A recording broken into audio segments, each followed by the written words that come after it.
Great, thanks. Thanks for having us. Oh no, welcome in. And Ella, you're also joined in the studio. Thanks for having us, Chris. No problem, you're very, very welcome.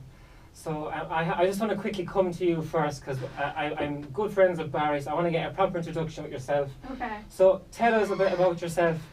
Well, I started playing the cello when I was in senior infants or so.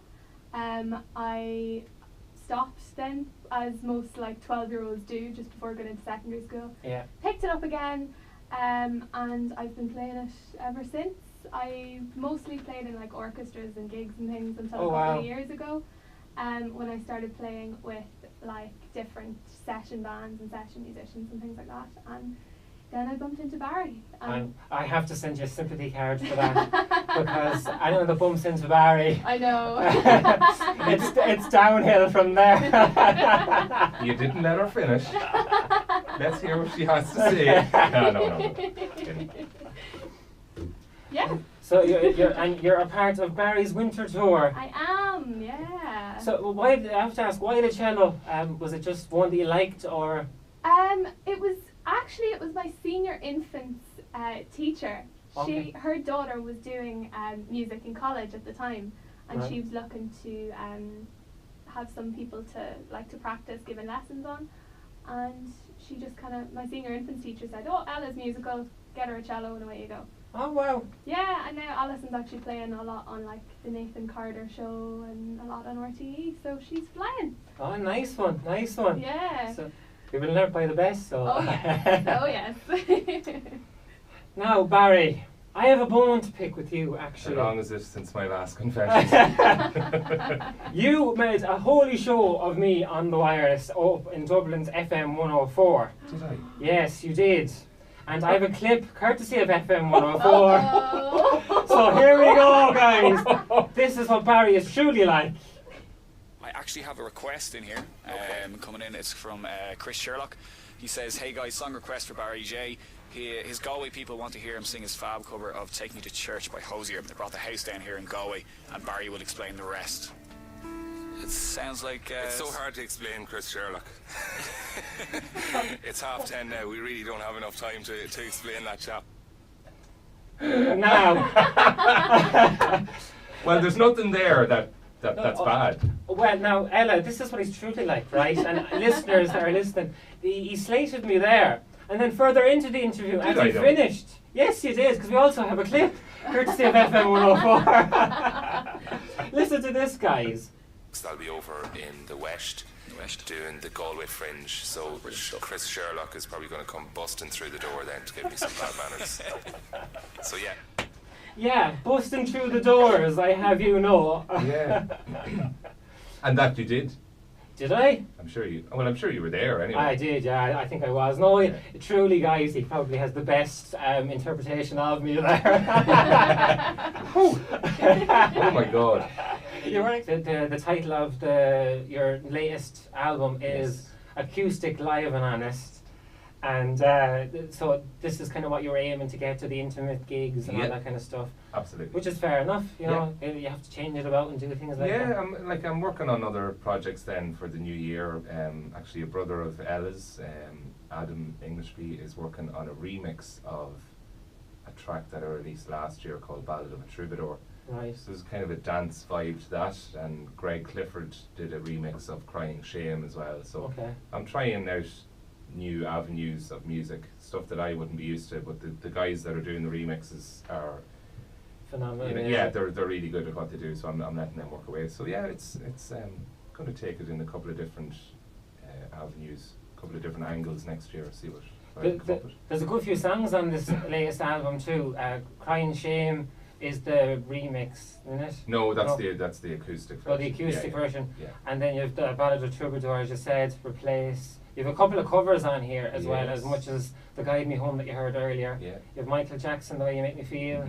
And finally you listened to my advice. I did. When it came to Take Me to Church. Yes. You finally put it on one of your albums. I did. And that one was recorded in the Tin Church, I think. It is, yeah. Where we're finishing off the tour. Another reason I put that particular collection together is I do a residency gig in Dublin on a Sunday night in the Dingle Whiskey Bar. Right. And a lot of people, tourists especially, were coming up and asking, do you have music on Spotify? I said, yes, I do. And do you have any covers on Spotify? And I kind of was thinking, I don't, but should I have? Is it something that I should consider? And I kind of got the ball rolling on that, and I didn't want to let you down, Chris. I had to put Take Me to Church in there. Oh, well, fair play to you. You see, I'm telling you, it's worth it, I'm telling you. So, now last time you were on, I didn't get the chance to ask you this question. I wanted to find out, you first sat down, when was the first time you sat down and wrote your song? Judgment Day is the very first one, wasn't it? Oh, yeah. I think I was around 16. Right. When I wrote it, so it's just a few years back. And quickly remind me about you actually gave up a day job to go doing. Yes, I gave up a job as a restaurant manager in my hometown 3.5 years ago now to pursue my music career, and I'm very happy I did that. You got motivation from punters coming in though, didn't you? They were telling you to go and pursue it. Yeah, a lot of people were saying, they were kind of coming up with different ideas for me, and have you ever tried the cruise ships, and you suit them great, and you're wasted at this job. And I was like, well, I'm quite good at this job, am I not? Yeah. But the punters were, and eventually so many people were saying it to me. I was kind of, and I was soon to be turning 30, and I was just said to myself, I think I'll go for this and try it. Spontaneity, I just said, no, I've made my decision, and 3.5 years later, I'm delighted.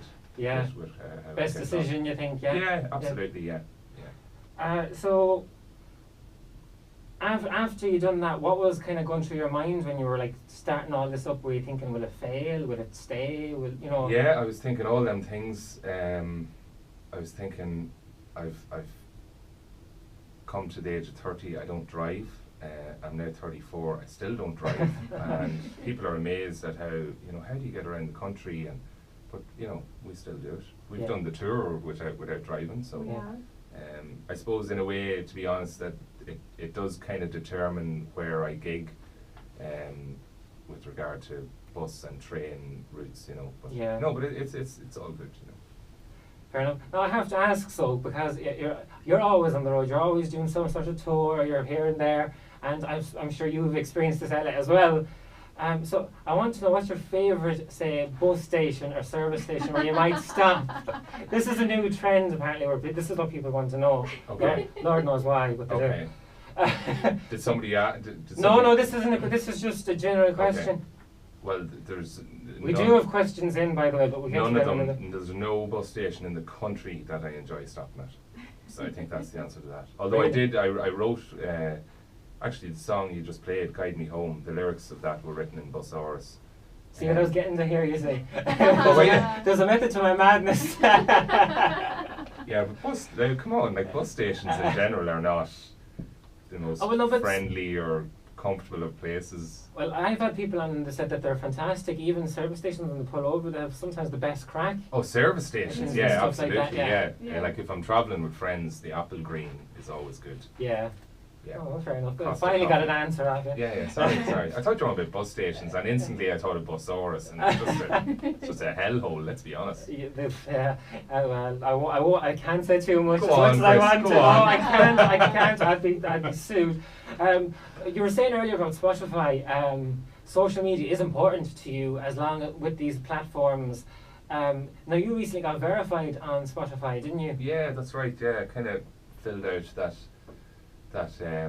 administration form. I think it's a thing that used to be quite difficult to do, was become verified on Spotify, but it has become easier once all your social media platforms are in proper order, but the reason I wanted to do it wasn't for the blue tick or for I'm verified. I wanted to see where and when people are listening to my music. Right, okay. And it's amazing the statistics you can find out. Okay, yeah. Obviously Ireland is number one. I think the second country at the time when I checked was Mexico, and after that was Sweden. Now I can understand why Sweden is there, because I've gigged over there the last couple of years. You were over there only not so long ago, actually. That's right, yeah. And going back over next summer.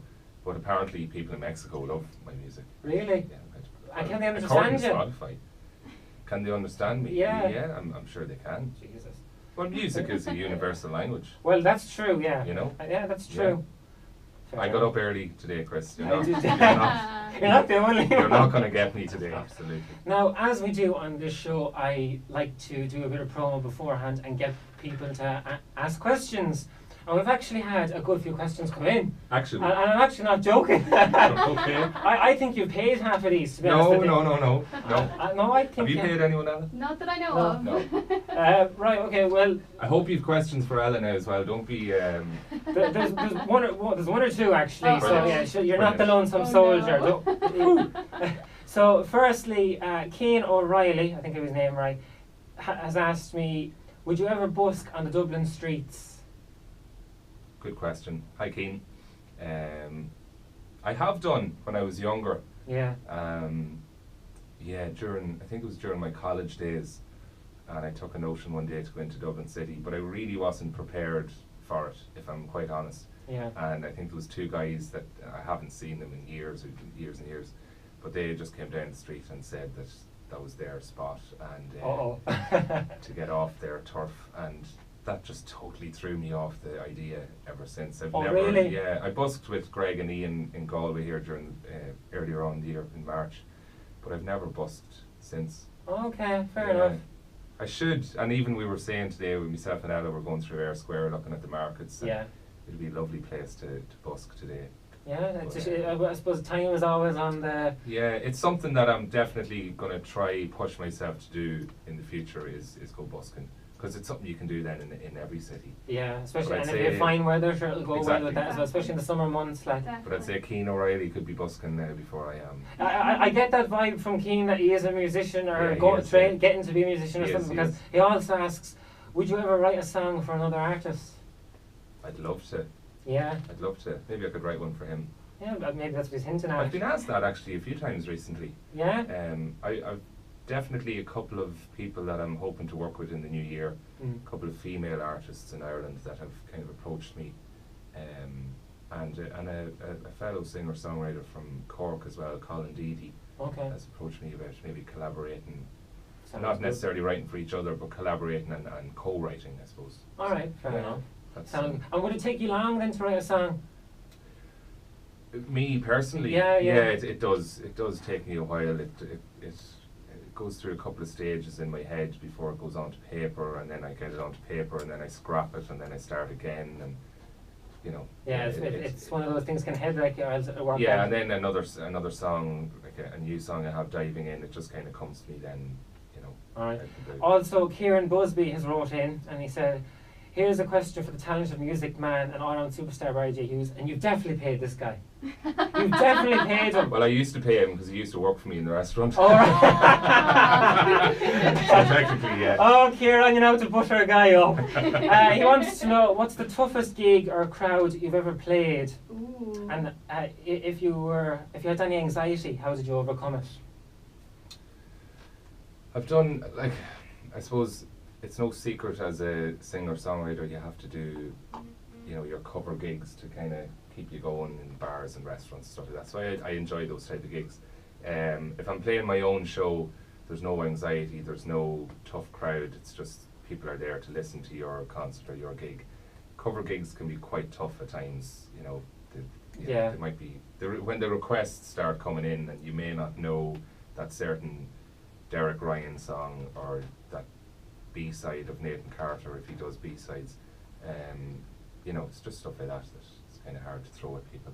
Yeah, and do you find it harder to play, say, like crowds that you know or crowds that you don't know? That's a good question. Crowds that I know can be hard. I suppose there was major pressure on me, I felt, for the Courthouse gig last week. Last Monday, because that's my local crowd, but as soon as I came back, I went home to get ready, came back up to the venue, and the place was packed and the atmosphere was great, and I was ready to go then.